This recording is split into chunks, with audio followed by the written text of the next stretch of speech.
What if I told you that innovation is not a gift? That creativity is not something you either have or don't have, but a system you can learn, practice, and master? Most people think breakthroughs happen in the shower. They think genius strikes like lightning.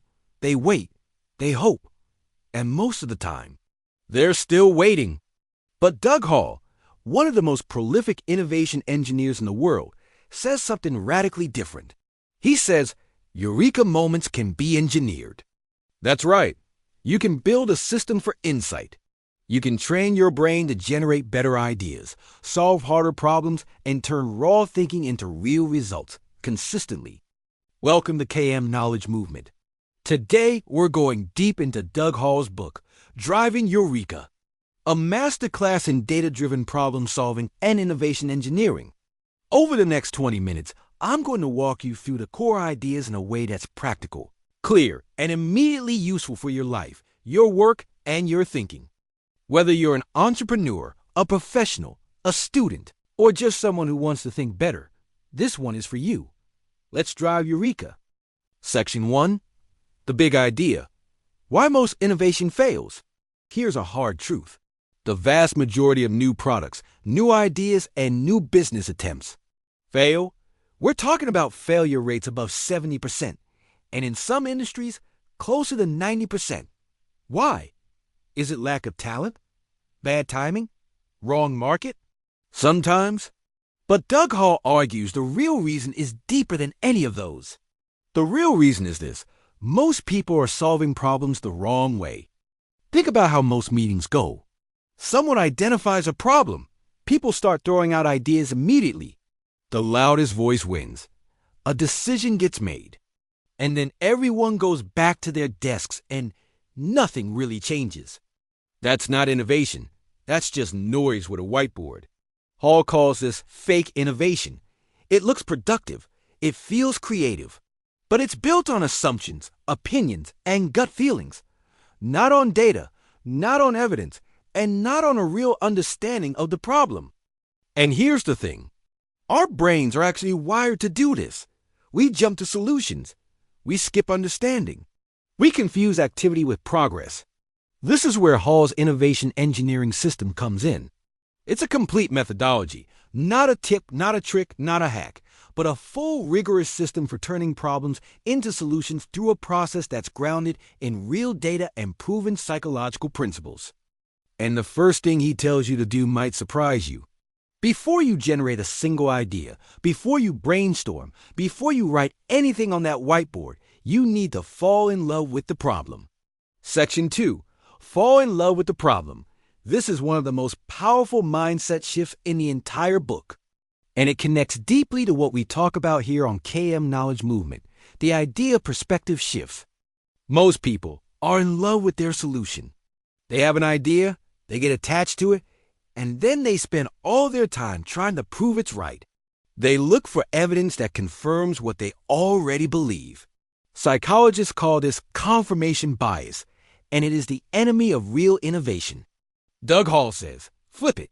Get obsessed with understanding the problem before you ever think about solutions. He calls this process mining for gold, digging deep into the real nature of a problem before trying to fix it. And this isn't just motivational language. He gives you actual tools for doing this. One of the most important is what he calls problem statements that spark. Here's the idea. How you frame a problem determines what solutions you can see. A badly framed problem generates weak, obvious ideas. A well-framed problem opens up completely new space for thinking. Let's try a quick example. Say your problem is, we need more customers. That's a real problem, but it's vaguely stated. It doesn't point you anywhere. Now watch what happens when you reframe it. Why don't people who need our product know it exists?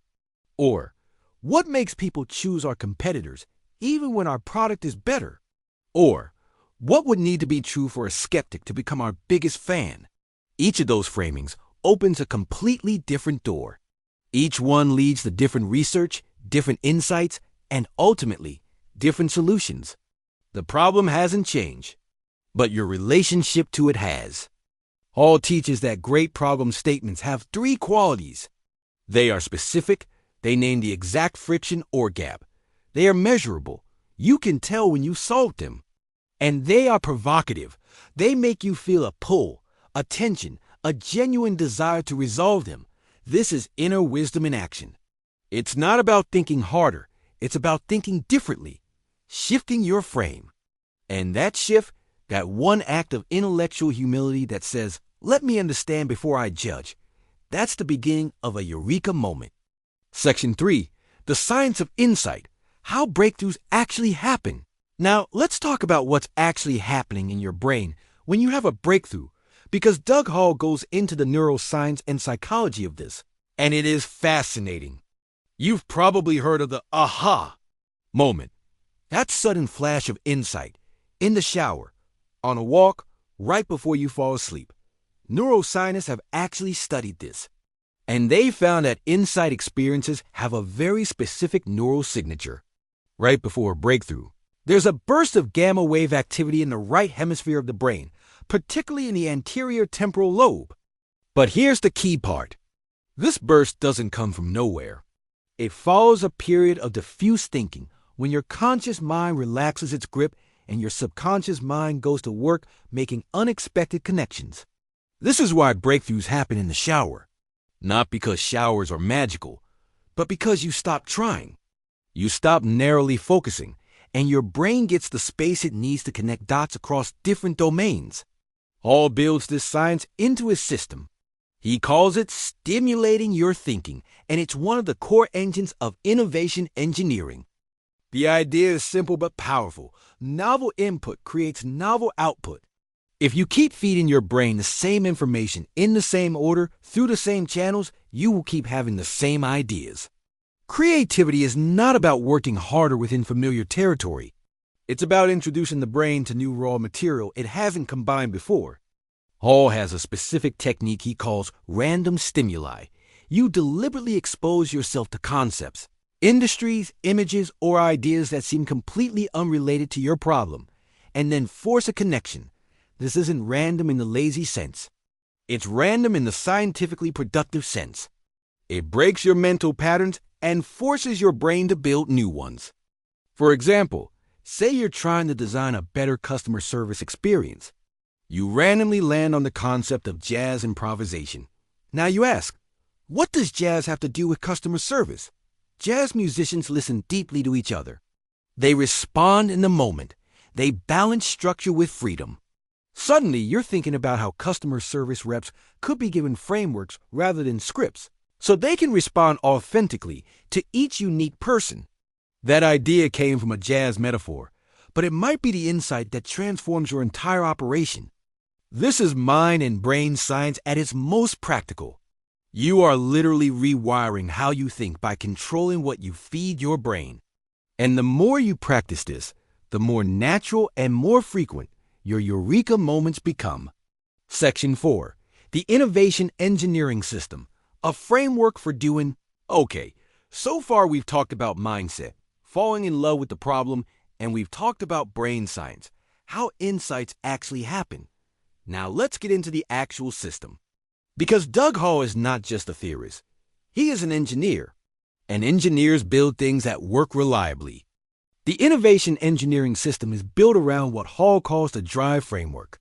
It has 5 stages, and each one builds on the last D. Define the challenge.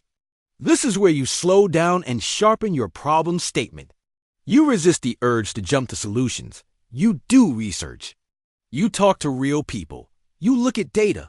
You ask, what is actually happening here? What are customers or users experiencing? Where is the real friction? The goal of this stage is not to generate ideas. It's to gain clarity. R. Reach for stimuli. This is where you go wide. You deliberately gather diverse input from your industry, from completely different industries, from nature, from history, from science, from anywhere. You are building a rich raw material base for your brain to work with. You are not looking for answers yet. You are filling your mental pantry with ingredients. Ideate with discipline. Now you generate ideas, but not in the chaotic free-for-all way most people do it. Hall is very specific here. He uses structured creativity tools, things like benefit bridges, identify what the customer really wants at a deeper emotional level, and thought starters, specific prompts designed to push your thinking into new territory. The key is quantity first, quality second. You need to generate a lot of ideas to find the great ones. Hall says most people stop too soon. They generate 10 ideas when they should generate 100. V, vote, and validate. Here's where the data-driven part really kicks in. Once you have a pool of ideas, you don't just pick the ones you like. You don't vote with your gut. You test them. Hall uses a specific research methodology that he's refined over decades, called rapid research, which gives you real consumer feedback quickly and cheaply. You find out, does this idea actually resonate with real people? Does it solve a real problem for them? This stage kills weak ideas fast and protects strong ones. E, experiment and execute. The final stage is where you take your validated idea and run small, fast experiments. Not a full launch, not a massive bet. You test the simplest possible version of the idea, what entrepreneurs call an MVP, a minimum viable product, and you learn from the result. Then you iterate, then you refine, then you scale. This is self-mastery and discipline in its purest form. It's not about being inspired once and riding that wave. It's about building a repeatable practice, showing up, following the process, doing the work again and again and again. And Hall is emphatic about something that I want you to hear clearly. The system works even when you don't feel inspired. That's the whole point. Inspiration is unreliable. Systems are not. When you have a proven process, you don't wait for the muse to visit. You sit down, you start the process, and the process generates the insight for you. This is the discipline of innovation, and it changes everything. Section 5. Data without fear. Making research your superpower. Now, I know what some of you might be thinking. Data-driven methods? Research? I'm not a scientist. I'm not a big corporation with a research budget. Here's what Doug Hall would say to that. Data is not about size. It's about honesty. One of the things that makes this book genuinely liberating is how Hall reframes what research means. He's not talking about years-long studies or million-dollar market research projects. He's talking about systematically gathering real feedback from real people, quickly, cheaply, and with enough rigor to tell the difference between a good idea and a great one. He introduces a concept he calls the 3 laws of marketing physics. These aren't just metaphors. They're measurable principles that predict whether an innovation will succeed or fail. Let me walk you through them. Law 1. Overt benefit. The most successful innovations offer a clear, obvious, undeniable benefit that the customer can understand immediately. Not a subtle advantage. Not a, if you think about it, benefit. Something instantly compelling. Hall's research shows that ideas with a clear overt benefit are statistically far more likely to succeed. So when you're evaluating your idea, ask, can someone understand the benefit in 10 seconds or less? Law 2. Real reason to believe. Customers are skeptical. They've heard promises before. The second predictor of success is whether your innovation comes with a credible reason to trust the claim. This could be a technology, a process, an ingredient, a track record, a testimonial, anything that makes the benefit believable. Hall's data shows that ideas with a strong reason to believe dramatically outperform those without one. Law 3. Dramatic difference. The third law is about distinctiveness. If your idea is just a small improvement over what already exists, if it's pretty good and a bit better, it will struggle. Hall's research consistently shows that truly different ideas win. Not weird for the sake of weird, but genuinely, meaningfully different in a way that makes people stop and say, I've never seen anything like that before. These 3 laws give you a data-driven filter. When you have a pool of ideas, you run them through these 3 tests. Ideas that score high on all 3 are worth pursuing. Ideas that score low, let them go, even if you love them personally.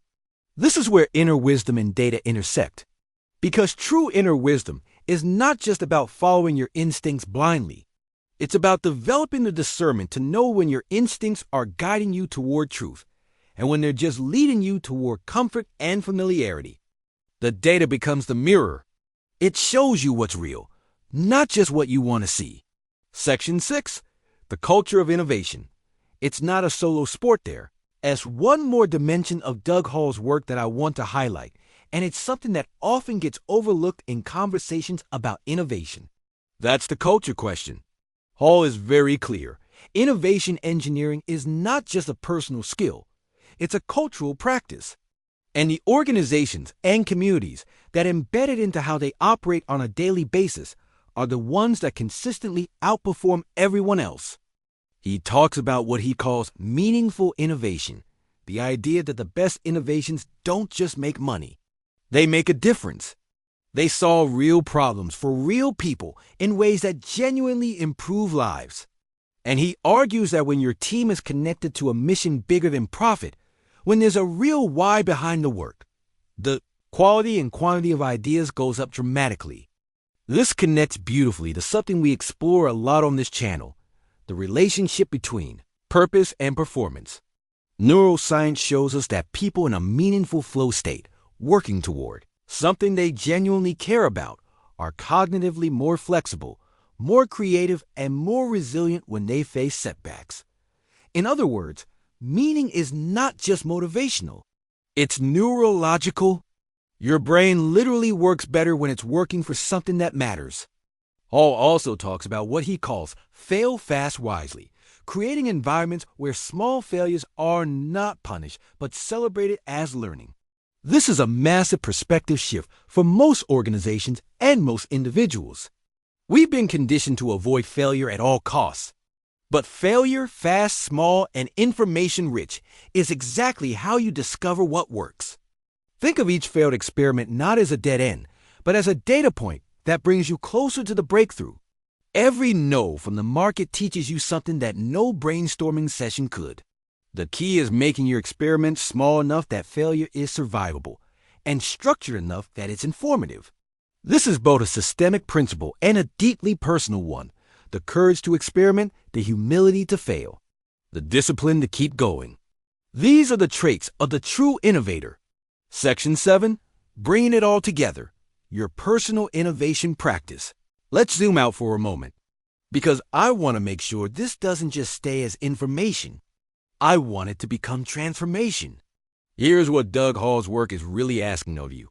It's asking you to slow down before you speed up, to stop rushing toward solutions and spend more time understanding problems. Because the quality of your solution is determined by the quality of your question. It's asking you to feed your brain differently, to deliberately seek out ideas, stories, and experiences outside your normal domain, because that's where the raw material for breakthrough thinking lives. It's asking you to trust the process over the moment. Not every session will feel productive. Not every experiment will succeed. But if you follow the system, define the challenge, reach for stimuli, ideate with discipline, validate with data, and execute with agility, you will generate real innovation, reliably, repeatedly. And it's asking you to redefine what failure means. To see the setback not as the end of the story, but as essential data in an ongoing experiment. The innovator doesn't ask, "Did I succeed?" After every attempt, they ask, "What did I learn? And what does that tell me about the next move?" These are not just business principles. They are life principles. They apply to how you solve problems in your relationships, how you navigate career transitions, how you approach creative projects, how you manage uncertainty and change, which is the permanent condition of being human in this century. Doug Hall's Driving Eureka is ultimately a book about something profound, the belief that human beings are capable of far more than they realize, that creativity is not a fixed trait but a learnable skill, that breakthroughs are not lucky accidents but engineered outcomes, and that the gap between where you are and where you want to be can be closed systematically.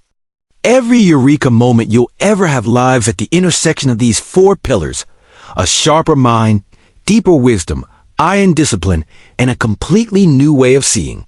Seeing problems differently, seeing failure differently, seeing yourself differently. That's not luck. That's a system. And now it's yours.